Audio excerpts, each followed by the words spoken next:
Hi there, and welcome back to the History of Fleetwood Mac. I'm Anita. Today we're going to round up binder number 3, part 2. Started making this video twice now, and it's like, gosh, I sure seem like I made this already because I remember talking about certain parts. But I can't find it, and it is kind of late to be added. I was hoping to get this out pretty quickly after part 1, and I didn't. So I think I might have done a video and deleted it. Who the heck knows with me?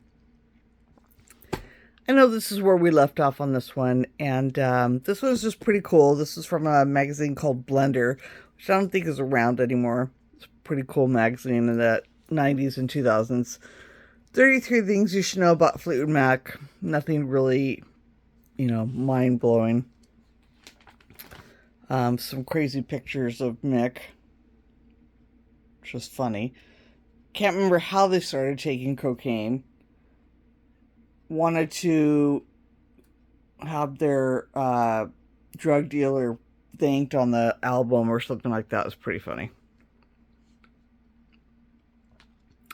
And if that weren't bad enough, then this magazine article from Mojo, which I believe is an old article from an old issue of Mojo being brought back to the surface of, just re-talking about Tusk or revisiting Tusk. But let's just try to give the most god-awful picture of Lindsey Buckingham we can. And just make sure that he looks as completely batshit crazy as possible. Very, very nice. Very, very nice. Every time I read something about Tusk, I think that, they had such success with Rumors, and, they could have made Rumors part 2, part 3, part 4, but instead, they're progressive. Lindsey went out on a limb, and I do believe today that, not just the critics love it, fans love it, but, the rest of the band has got to be thankful in some part that, they spread their wings a little bit. They did something that maybe none of them would have done. Maybe all of them would have taken the safe route and just, like I said, done a Rumors part 2. But they'd been there, done that, and, who's to say that we'd be talking about Fleetwood Mac as much today? Certainly with Rumors, we still would, but quite as much more as we do talk about them if Tusk hadn't been made. Because it was such a different album from Rumors. And it brings up a lot of debate and talk. And then you get into Mirage, which is kind of like a marriage of the two. And then Tango in the Night, which, has its own vibe. And I keep reminding myself all the time that Tango of the Night was the last studio album by the Rumors lineup. And, it's hard to believe that really we only got, 5 albums from them? Fleetwood Mac, Rumors, Tusk, Mirage, and Tango of the Night. That's not counting the live album, not counting the dance. That's not counting some recordings that were done in the studio, but I'm talking about a complete album by Lindsey, Stevie, Chris, John, and Mick. And that's pretty crazy to think about when you do stop and think about it. I mean, 1987, the last album. Yeah, we have Say You Will, we have Behind the Mask, we have Time, we have EP, the extended play, the 4 songs, but again, that's virtually more from Say You Will era. This was a nice little article. So cute to see little Nixie Nix growing up. So adorable. Anybody remember her MySpace? Not Facebook. MySpace days. Cray cray. Now she's all grown up with a baby of her. It's not even a baby anymore. I think she's got like probably a preteen. And I want to say that she's just had another baby. I don't keep up or follow her. I see her periodically on, I think, Instagram or something like that. But good for her. I'm glad I hope she's flourishing.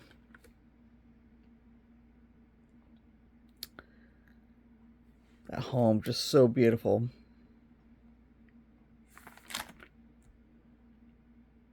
I love this picture too.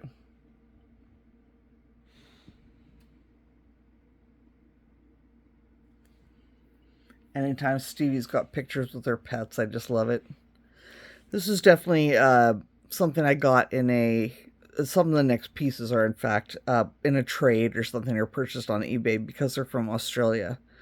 So this was like Australia Women's Weekly.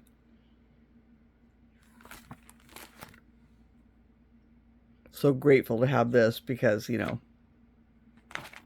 And then this is like just like a laminated poster with all some Australia dates.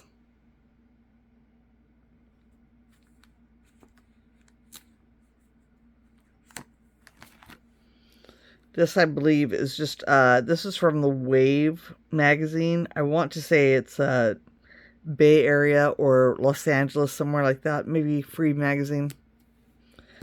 Then this is a magazine I have 230. No, I'm kidding. I have a lot of copies of because I was at these shows.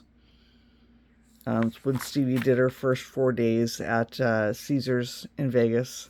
I was at all 4 of those shows, which absolutely a highlight of my life. Many stories will come of that when the scrapbooks come out. More Australia magazine. This was out of I don't remember this magazine, what this was called, WW or what, I don't remember what it was, but when it came out, it was a big deal with these great photos of Stevie. I would love to see more outtakes of these photos. Look at this. Look at that. And there have been some, no doubt about it. But it'd be nice to see more.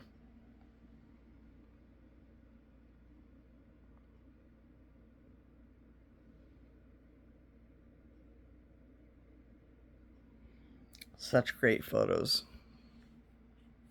Look at that coat thing. Ah, it's gorgeous. There's at least one more of them. This is what I knew. I got to this part when I was flipping through it, making the first video, and I'm like, I know I made a video about this.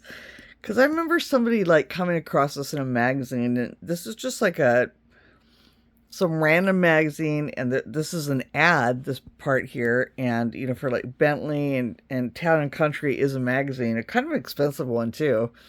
And, you know, but there's this one page of Stevie where just like this ad part, because she showed up and did a performance for like a jewelry, I don't even know, but it's kind of cool because she's here, and then this picture over here.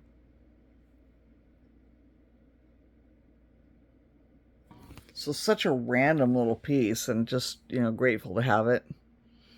But there's another one in here, and it's the same situation. I was thumbing through it like a magazine at the airport or something, and I came across, and it was an ad, and it immediately caught my eye that she was in the picture, and I bought it for this one page. It's technically an ad, not even an article. Just so funny. This one cool about capturing her style.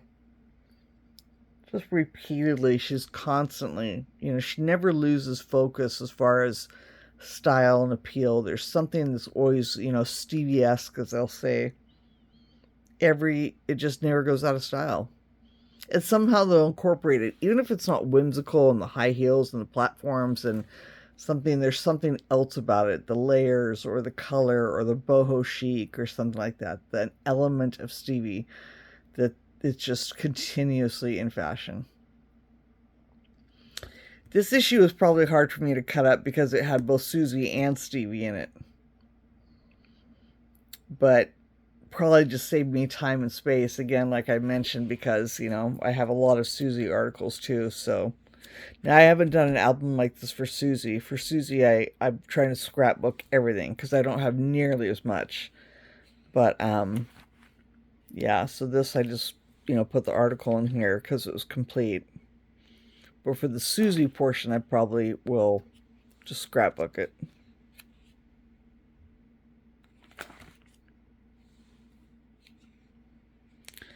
Kind of pain in the ass about a lot of these magazines, though, and I mentioned it probably in one of the other two, well, in here, then it goes against what I'm about to say. But so often we get the same photo over and over again. They really latch onto one, and then that's it. So imagine our surprise when this came out in a blender, I want to say. And even though this is a series we've seen, this was a one we had not, this particular pose. And if we had, it certainly wasn't that common. I don't recall seeing it. It seems like this was pretty new to me. So it wasn't something I'd never seen before as far as the sitting, but at least it was nice to get a different photo instead of the same old one they use over and over again.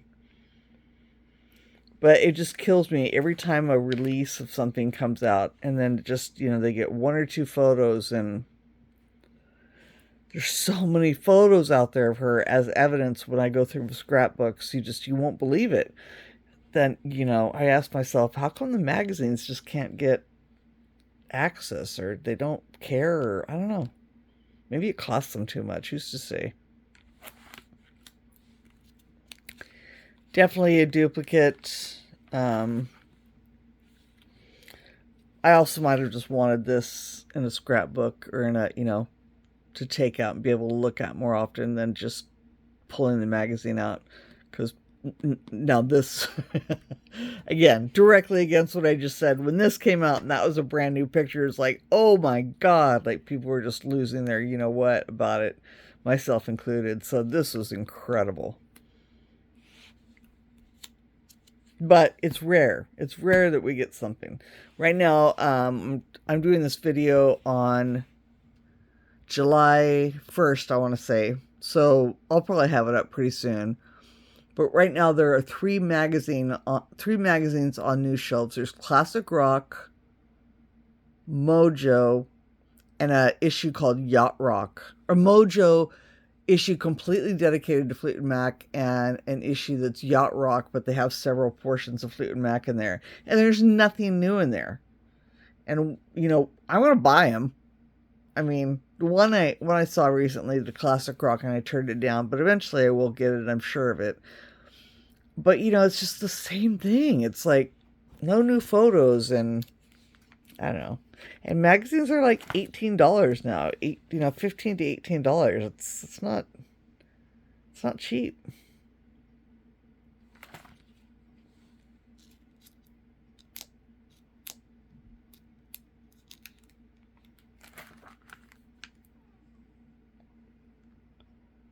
Mix magazine. This is kind of cool. This is different.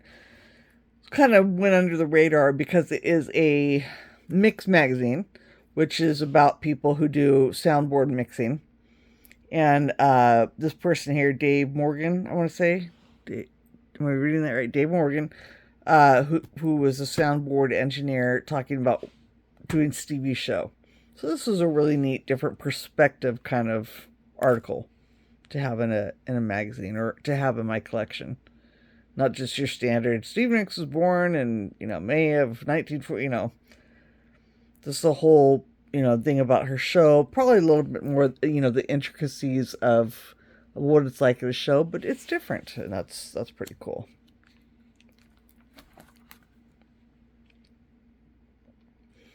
I'm convinced that this is the dress she wore at one of her, or both nights, at her Fillmore show in San Francisco.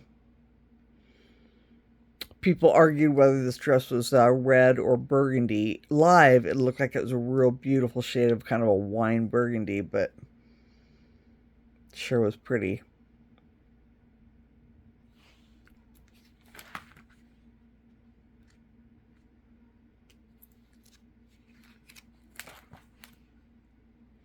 Nice outtake of Rumors.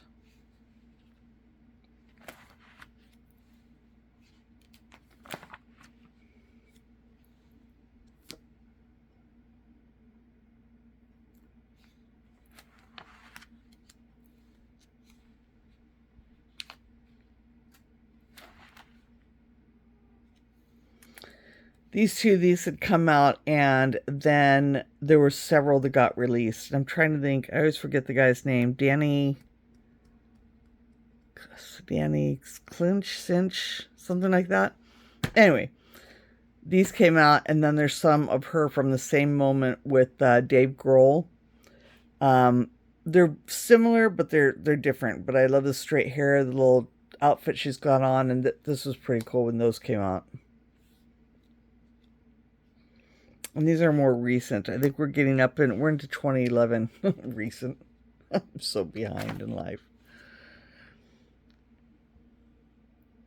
This is the one that I said was really neat. So this was for Songwriters Hall of Fame 2012, and I like I said, I just thumbed through a magazine, and then here she is. She didn't even perform. She was just a guest there. But like I said, I was just thumbing through a magazine, and she straight up, like, I just zeroed in on her. I don't even know how. Like, I didn't know she was there. I didn't know anything, and yet I found it, and it's like literally an ad in a magazine.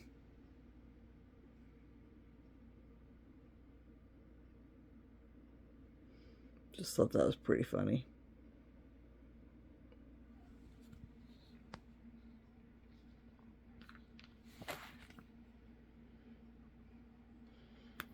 So these are all more of this one here that I was mentioning right here.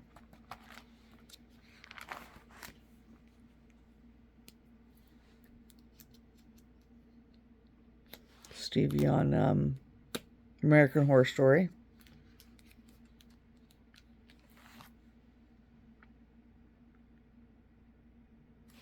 Danny Clinch. Yeah, correct. I had it right.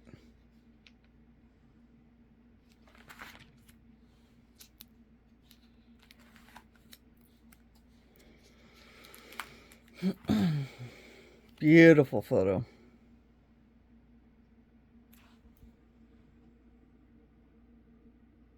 So timeless, so classic in that photo. It's fabulous.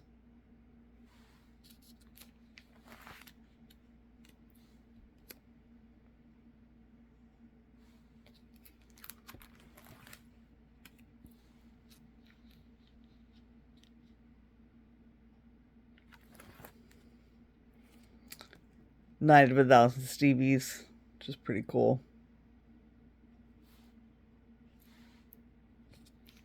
A little flashback at the end of I think, Rolling Stone magazine.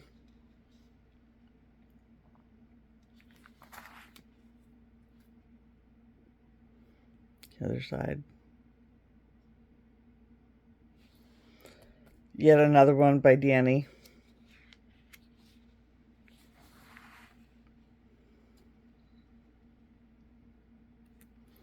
And I want to say this article also is from Australia, if I'm not mistaken.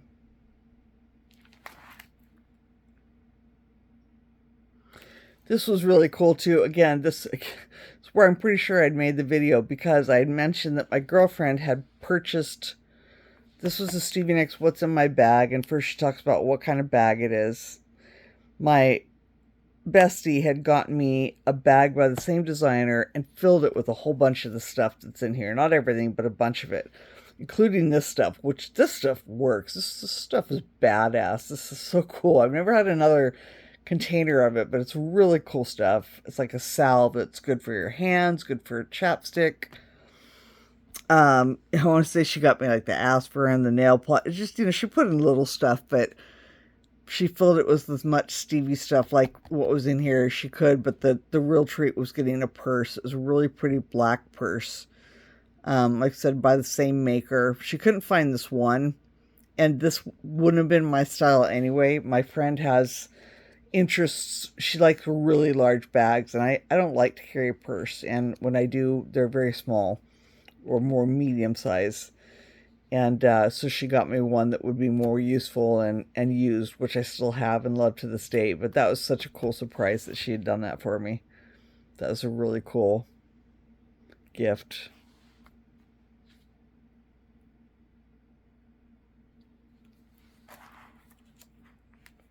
Oh, sorry.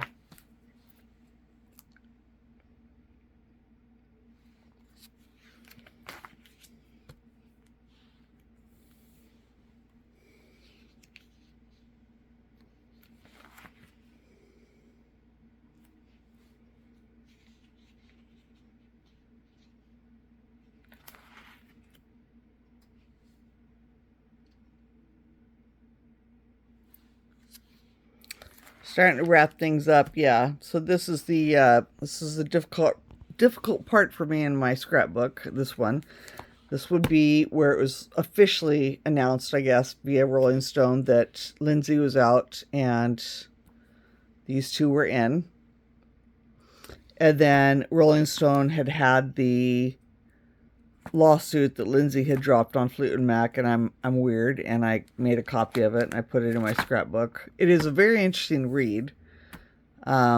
I don't know if it's up on the site anymore, but it was nothing, that was, I guess it was common, what do you call it, common, where anybody could look it up or something that got settled later. But this was a really pivotal part in my life, let alone probably the rest of you out there who are big Fleetwood Mac fans, and we're really divided. This really divided, and this was a moment for Fleetwood Mac fans. So this is kind of bittersweet, the end of this album here.